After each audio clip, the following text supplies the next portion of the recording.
Guys, Brian from LP3 Cronus, and I wanted to do a quick war recap against this clan Panama Elite. Just take a quick look at their team. They had 119 war wins, and they're a level 6 clan, so these guys were not messing around. But we were able to pull out the victory by 8 stars. And again, it's just because we had 10 3-stars and they only had 1. So we really killed this war, and I just wanted to show you a couple wars. Let's just check the stats again. Yeah, 80% destruction. I just wanted to show you a few attacks, just to give us a recap here. So JY had a really interesting attack that I wanted to share with you. And now notice right off the bat his army composition, 14 hogs, which doesn't seem like a regular number.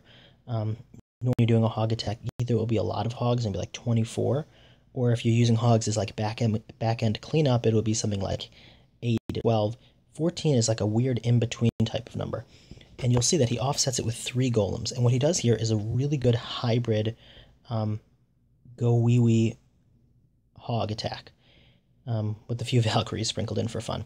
So he's got his 3 big golems in there with his king, his queen, those wizards, the witch there, and he's going to use these troops to take out about 2/3 of the base, and he's going to use the hogs to take out the other third. So he's got his kill squad in there, they're doing tons of work, and you see he just does targeted hogs here with a few giants for meat shields. 2 over here, 4 over here, 6 over here, and all these compartments are usually the end of a go wee wee, right? Because the golems get stuck and the witches get stuck. So he uses these hogs just to clear out some of these other compartments their units might get stuck on, which I thought was great, a really great strategy, as they're just moving through and taking care of a lot of these, like, little defenses. They're not going to make it all the way through, but that wasn't his goal. They are going to take out probably 10, 14 defenses. You know, there's a cannon, an archer tower, wizard tower, Tesla, sweeper, and it just keeps his kill squad alive long enough to take down the rest of the space. So we'll just speed it up a little bit. He's still got a full golem up to protect his heroes. His king will go down in a minute, but his queen will do a lot of the damage. Got his witch, a few giants roaming around, which can't hurt. But his queen, protected by this golem, is what's really going to end this battle for him. Skeleton's already doing a lot of that cleanup work. Speed it up once more.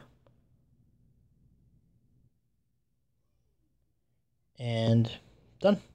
Just a really good attack, and I really like how he designed that army specifically for this base. Really great attack. Alright, another one I wanted to look at was Ryan. And Ryan was in space. Ryan was attacking a really unusual base. Notice how all these open enclosures here on all 4 corners, really tricky for golems.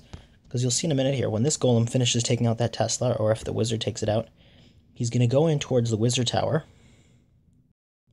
But as soon as that wizard tower goes down, he's going to pop back out, because his nearest defense is now that archer tower.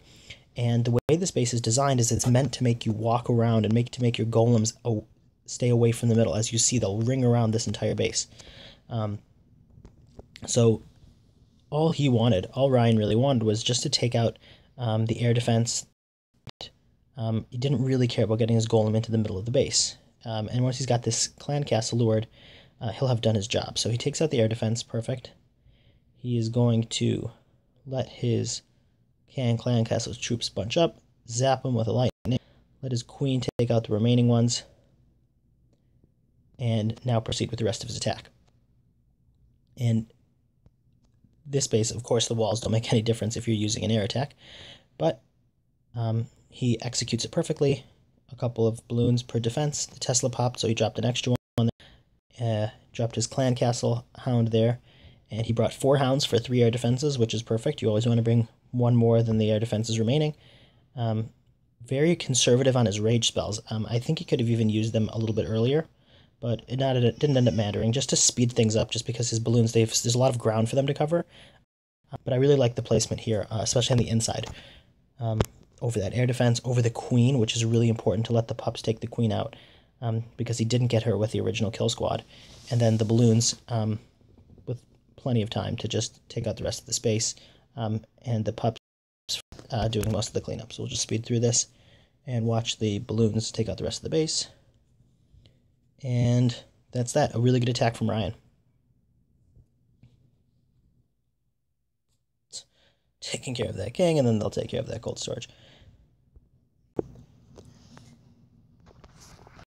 So the last attack I want to look at is Ethan's hybrid. And again, we're dealing with these like weird wall segments with openings here. Not quite as confusing as the other base, but still could trip you up if you're not prepared. So Ethan smartly brings a jump spell. The funnel here, he knows it, but funnel here was not perfect. Notice how everything's on the outside now. Nothing going in to kill the queen. His heroes took a walk. Lightning spell took out a lot of the CC, not all of it. But now he has to deal with that. And don't forget that air defense also didn't go down. So the first part of this hybrid, definitely not what he expected for. He does get the queen to come around and clutch that, which is good. And he'll have to live without taking care of the queen. So now he begins the rest of his attack. And this is just a really good example of, you know, keeping your wits about you and making sure that you don't get flustered when something in the attack doesn't go perfectly. I think the rage spell that he used there was really good. When the queen doesn't go down, you have to get your balloons in faster than usual, because it means the hounds are taking a lot more damage than usual. So instead of dropping the rage spells over the air defenses, he drops them a little bit more shallow, meaning closer to the outside of the base, to allow his balloons to really rush in. Oftentimes they'll be dropped a little bit more deeply, so that it would cover like the expo also, and that way his balloons will do more damage. But here Ethan knew that he had to value speed over damage, and that's really, I think, what saved his raid. If he would have waited on those rage spells and dropped them more deeply into the base, his balloons would have taken too much fire from the queen and they would have gone down. But the way he did it was perfect. He had just enough balloons to take out the rest of the defenses, barely, but it was enough. And even though his heroes went for a walk and he didn't take out the queen perfectly, he improvised perfectly and got a really great 3-star. So that's going to wrap up our video against Panama Elite. They put up a really good fight. They didn't use all their attacks, neither did we, though. But just a great war against a really good war clan with 119 wins, so we're really happy with that. We're about to start another war in a couple hours, so we'll have a video on that soon. Thanks so much for watching, and I'll catch you guys later.